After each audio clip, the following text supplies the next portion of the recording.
안녕하세요, 메슬로입니다. 오늘은 실패한 영입이란 컨텐츠를 준비해봤는데요. 그런데 각 구단마다 실패한 영입은 무수히 많습니다. 따라서 제가 지극히 주관적으로 선정했다는 점, 흔한 케이스들은 다루지 않는다는 점을 감안해주시면 감사드리겠습니다. 가장 먼저 맨시티에 영입됐었던 윌프리드 보니입니다. 2013년 네덜란드 무대를 평정하고 스완지를 통해 프리미어리그 무대를 밟은 그는 미추의 뒤를 이어 스완지의 간판 공격수로 성장했습니다. 스완지의 득점 중 대부분에 관여하며 언더 상위권 팀들이 군침 물리는 자원으로 성장했는데요.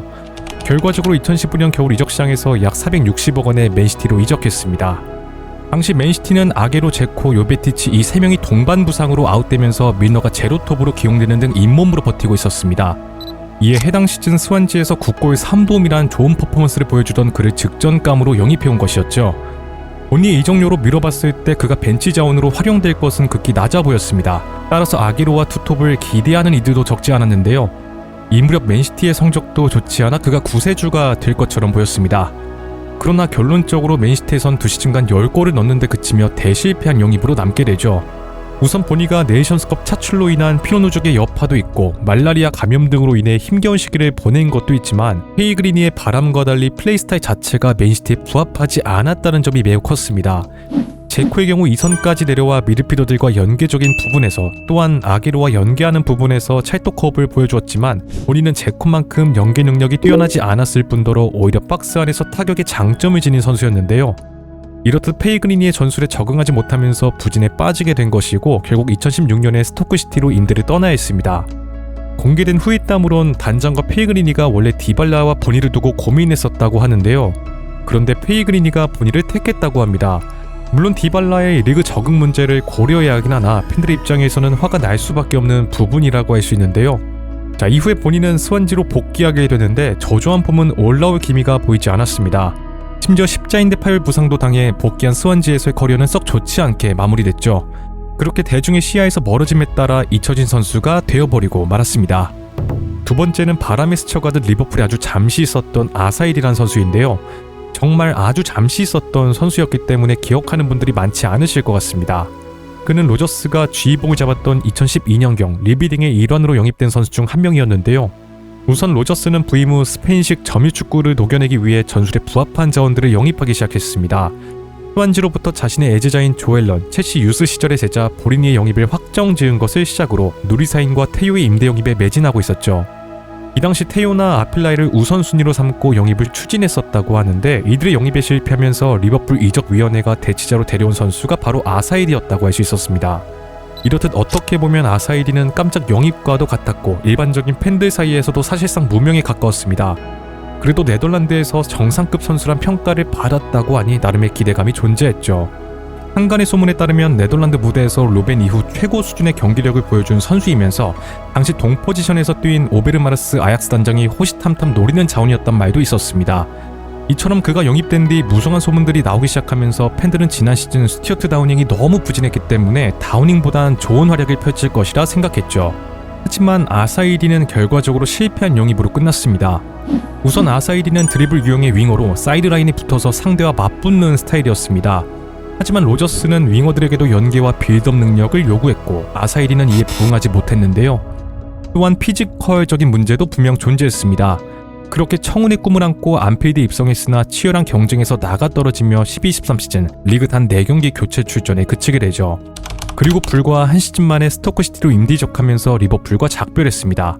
그런데 1년 뒤에 아사이디와 같은 아시가 영입되면서 다시 한번 불안감이 엄습했는데요. 바로 셀타비고의 프랜차이즈 스타인 아스파스였습니다. 아스파스는 리버풀에 입성할 당시까지만 해도 정말 큰 기대를 받던 자원이었습니다. 그는 토레스 이후 끊겼던 리버풀의 스페인산 스트라이커 계보를 이어줄 것으로 기대받았죠. 그러나 문제는 프리미어리그와 맞지 않는 플레이 스타일이었습니다. 기술은 뛰어났지만 극단적으로 터프한 리그의 특성상 작은 피지컬로 이를 극복할 수는 없었는데요. 결국 수아레즈, 스터리지를 중심으로 주축 공격진이 형성되면서 자리를 잃게 됐고 얼마 안가 세비야 임대 이적 후 셀타비고로 돌아가야 했습니다. 훗날 제라드가 말하길 훈련장에서 보면 각종 테크닉 패스들은 정말 좋은데 체구가 중학생을 연상케 할 정도로 왜소해서 과연 프리미어리그 수비수들과 맞붙을 수 있을까 의문이었다고 하는데요. 아스파스가 라리가에 복귀해 다시 리그 정상급 활약을 보여준 것을 생각하면 결과적으로 리그 스타일 자체가 맞지 않았다는 것을 알 수 있습니다. 다음은 레스터시티에 영입됐었던 슬리마니입니다. 2014 브라질 월드컵에서 알제리 대표팀의 간판 골잡이로 활약한 그는 우리나라를 격침하는 데 큰 역할을 한 선수였는데요. 월드컵에서의 활약으로 단숨에 주가를 높인 그는 스포르팅에서도 무수한 득점력을 보여주면서 빅리그의 팀들에게도 러브콜을 받기 시작했습니다. 스포르팅은 그의 잠재적인 대치자로 볼프스에서 바스토스트를 데려온 상태였기 때문에 그의 빅리그 이적은 기정사실화됐죠. 이 무렵 토트넘이나 아스날도 관심을 표명했지만 슬리마니는 가장 적극적으로 나선 지난 시즌의 리그 우승팀 레스터시티로 약 439억 원에 이적했습니다. 이는 얼마 전 모스크바에서 거액을 주고 영입한 아메드 무사의 클럽 레코드를 또 경신한 금액이었으며 그가 스포르팅으로 이적할 때 이적료가 4억 부근이었던 것을 감안하면 100배 이상이나 뛴 이적료였는데요. 이처럼 큰 기대를 받으며 레스터로 입성한 그는 앞으로 챔피언스리그도 함께 병행해야 하는 레스터에게 여러모로 큰 도움이 될 것으로 보였습니다. 또한 동양의 마레즈와의 시너지를 기대하는 이들도 적지 않았죠. 하지만 결과적으로 그는 오카자키 신재에게 밀려 교체 자원으로 활용되었습니다. 우선 라니에리 감독 2년차에 접어든 레스터시티는 지난 시즌과 같은 기세를 보여주지 못하고 흔들리고 있었습니다. 라니에리 감독이 줄곧 펼치던 4-4-2 포메이션 대신 여러 포메이션을 병행해 팀의 정체성이 모호해졌는데요. 지난 시즌의 탄탄한 수비와 날카로운 역습이 사라졌습니다. 당연히 팀의 전술적인 정체성이 확립되지 않은 혼란 속에서 슬리마니가 리그에 적응하리란 쉽지 않았죠. 또한 슬리마니가 중간중간에 잦은 부상을 당한 것도 적응의 흐름을 끊는데 한몫했습니다. 그렇게 자리 잡지 못한 그는 2018년 뉴캐슬을 시작으로 계속해서 임대 생활을 보내야 했는데요. 이 무렵 모나코에서 부활에 성공하면서 2020년 겨울쯤엔 맨유와 토트넘이 단기적으로 활용할 만한 자원이라고 생각해 영입을 고민하고 있다는 루머가 나오기도 했습니다. 하지만 결과적으로 맨유는 이갈로를, 토트넘은 베르바인을 영입했습니다. 그리고 슬리마니는 이때부터 이적을 전전하며 어느덧 잊혀지고 말았죠. 참고로 슬리마니보다 앞서 영입된 아메드 무사란 자원 역시 대실패를 거뒀습니다. 바디와의 호흡이 맞지 않아 벤치로 밀려났으며 라니엘이 경질 뒤엔 아예 한 경기도 나오지 못하는 사실상 전력의 자원이 되고 말았습니다. 레스터가 큰돈을 들여 영입한 두 선수 모두 실패로 끝났다고 할 수 있겠네요. 다음은 밀란이 영입했었던 네덜란드산 레프트백 엠마누엘손입니다. 자국에선 두각을 보였으나 빅리그에선 대실패를 거둬 기억하시는 분들이 많지 않으실 것 같은데요. 우선 그는 공격력이 돋보이는 레프트백으로 이에 2선에서 뛰거나 상황에 따라 중미로도 뛰기로 했던 유틸리티 자원이었습니다.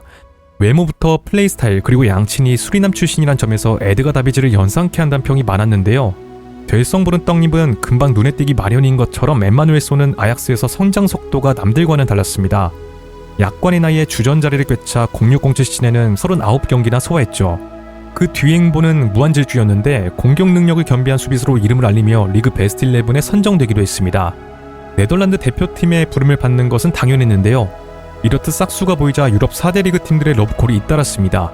실제로 뉴캐슬이 당시 기준 어마어마한 액수의 이적료를 제시했으나 아약스가 이를 거절했다고 하죠. 이어 이들은 그와 2011년까지 재계약을 체결했습니다. 엠마누엘손 역시 기량이 더욱 무르익었을 때 해외 진출을 하겠다고 결정했는데요. 그렇게 계약기간 종료를 앞둔 시점이 다가오면서 빅클럽들이 다시 접근했습니다. 결과적으로 보스만 룰이 적용되어 2011년 1월 22억이란 헐값에 밀란으로 이적하는 데 성공하게 되죠. 하지만 그의 밀란 커리어는 대실패로 끝나고 말았습니다. 이유는 단순했습니다. 바로 전술적인 이유인데요. 우선 밀란은 질라탄을 중심으로 전술이 재편되면서 풀백에겐 다이나믹함보다는 안정성이 요구되었습니다. 그러나 그는 수비적인 부분에서는 약점을 지닌 풀백이었죠. 따라서 알레그리 감독은 그를 사이드 미드필더나 공미, 심지어 윙어로도 기용해봤지만 측면에서는 엘샤라위란 신예 포텐이 터지면서 그의 공격적인 옵션을 사용할 수 있는 구석이 사라지고 말았습니다. 그렇게 어떠한 포지션에서도 애매해져 버렸으니 로테이션 자원으로 분류되어 철저히 제한된 기회를 받게 되는데요. 또한 22억 원이란 헐값에 영입된 것이라 터지면 좋고 아니면 말고란 인식이 있었다는 점을 무시할 수 없었습니다. 결국 2013년 겨울에 아약스 시절의 은사 마틴요리 있는 풀럼으로 잠시 임대 이적했고 밀란으로 복귀의 기회를 받긴 했으나 자유계약으로 방출되었습니다. 그리고 여러 팀을 전전하다가 어느 순간 조용히 잊혀지고 말았죠. 밀란의 팬들에게는 테오 에르난데스가 등장하기 이전 밀란의 풀백 잔혹사 계보 중 일원으로 기억되고 있습니다. 다음은 레알 마드리드에 영입됐었던 페드로 레온입니다. 그의 별명이 스페니쉬 베컴이었기 때문에 어떠한 플레이 스타일을 지녔는지 가늠이 되실 것이라는 생각이 드는데요. 자, 라리가 중하위권 팀의 에이스였던 그는 헤타페로 이적한 뒤 파리오, 솔다도란 좋은 파트너를 만나면서 윙어로선 아주 좋은 스탯인 8골 8도움을 기록했습니다. 이 중 중거리 득점이 대부분일 정도로 킥력과 정확도가 높은 윙어란 평가를 받으며 주가를 높였는데요. 그렇게 이젠 어엿한 중위권의 에이스로 성장하면서 다음 스텝을 기대하는 분위기가 형성되었습니다. 그러다가 2010년 155억 원이나 이 종류의 리빌딩을 진행 중인 레알 마드리드에 영입되면서 마침내 커리어의 꼭대기에 도달하는 데 성공했는데요. 당시 팬들은 함께 영입된 카넬리스와 장차 레알의 미래가 될 것이라고 기대했습니다. 이후 외질이 영입되긴 했지만 호날두, 카넬리스, 레온으로 이어지는 라인을 기대하는 팬들도 적지 않았죠. 참고로 이들의 영입은 단지 전력 보강 측면만 고려한 것은 아니었다고 합니다. 페레즈 회장을 비롯한 보르지는 계속해서 스페인 클럽으로서의 정체성을 유지하는 데 스페니시 선수들이 매우 중요하다는 것을 무리뉴 감독이 이해해주길 원했다고 하는데요. 즉, 이들은 무리뉴의 픽이 아닌 보르진의 픽으로 영입된 선수들이었습니다. 무리뉴의 입장에선 부임 초기부터 보르진의 영입 승인을 거절하는 것 자체가 처음부터 보르진과 좋지 않은 사이를 만들고 시작하는 것이기 때문에 어쩔 수 없이 승인한 것이란 소문도 존재했죠. 실제로 페드로 레오는 첫 시즌에 많은 경기를 소화하지 못했습니다. 그런데 그것이 보르진의 픽이기 때문에는 아닌 것으로 판단되었는데요. 부덱의 자서전에 나온 일화를 빌리자면 무리뉴는 자신을 마치 슈퍼스타처럼 생각하는 레온을 못마땅해 했다고 합니다. 경기 중 몸을 풀어야 하는 상황에서도 코너 플래그 쪽에서 약간 스트레칭만 하고 있다든지 태도적인 면들이 무리뉴의 심기를 계속해서 건드렸다고 하죠. 이런 상황에서 교체 출전을 시켰더니 두 번의 결정적인 크로스 찬스 기회를 놓쳐버렸고 경기 결과는 0대0 무승부로 끝났다고 합니다. 그리고 나서 라커룸에서 레온을 향해 맹렬한 비난을 퍼부었다고 하죠. 또한 오세르와의 챔피언스리그 원정을 앞두고 당연히 자신이 갈 것으로 생각하는 그를 대신에 무리뉴는 간절함이 지닌 유망주를 명단에 넣기도 했다고 합니다. 훈련 태도나 성실도, 희생정신을 높게 평가하는 무리뉴의 특성상 레온의 태도가 마음에 들지 않았을 것이고, 한편으로 이런 방식으로 선수를 자극해 성장을 유도하지만 이런 훈육 방식이 레온에겐 통하지 않았다는 것으로도 볼 수 있는데요. 이처럼 기회를 얻지 못한 레온은 단 한 시즌 만에 친정팀인 헤타페로 임대를 떠났고 2013년에 완전히 정착했습니다. 이후 레온뿐만 아니라 함께 영입된 카날레스도 얼마인가 떠난 것을 생각하면 이들은 여러모로 레알에게 대실패로 끝난 영입이었다고 할 수 있습니다. 마지막은 첼시에 영입됐었던 스티븐 시디웰입니다. 강백호를 연상케 하는 빨간 머리가 굉장히 인상적이었던 선수죠. 왕성한 활동량과 투지 넘치는 플레이, 적절한 상황에서 득점까지 넣는 한때 프리미어리그 정상급이라고 평가받았던 박스투박스 미드필더였습니다. 그는 어린 시절부터 아스날 유스에 입단하는 등 촉망받는 유망주였는데요. 하지만 당시 아스날은 최상의 전력을 구축하고 있었고 유망주에 불과한 시드웰이 비집고 들어갈 틈이 전혀 보이지 않았습니다. 결국 임대를 전전하다가 챔피언십의 레딩에 정착하게 되죠. 그런데 이는 그의 커리어에서 신의 한 수가 되었습니다. 레딩의 마에스트로란 평가 속에서 전술적으로 중추적인 역할을 하며 구단 역사상 첫 승격의 견인차 역할을 담당했는데요. 0607 시즌에는 프리미어리그의 가슴격한 레딩의 돌풍을 이끌기도 했습니다. 당시 설기현 선수가 레딩에서 뛰고 있었기 때문에 시드웰의 활약상은 우리나라의 팬들에게 깊은 인상을 남겼다고 하죠. 프리미어리그에서 뛴 지 단 한 시즌 만에 리그 정상급 박투박 미드필더라는 평가를 받기도 했습니다. 최근의 선수와 비교하자면 플레이 스타일이 완전 부합한 것은 아니지만 주목도는 크펠의 애덤 와튼과 비슷하다고 할 수 있는데요. 이 무렵 시드웰은 레딩과 계약 기간이 1년밖에 남아있지 않아 상당히 매력적인 자원으로 여겨졌습니다.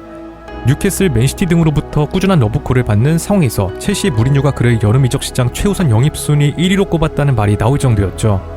당시 레딩이 그를 잔류시키기 위해 승격팀 치곤 고주급을 제안했지만 시드웰이 묵묵부답으로 일관하면서 계약이 끝나는 2007년 여름 빅클럽으로 이적이 유력시되었습니다.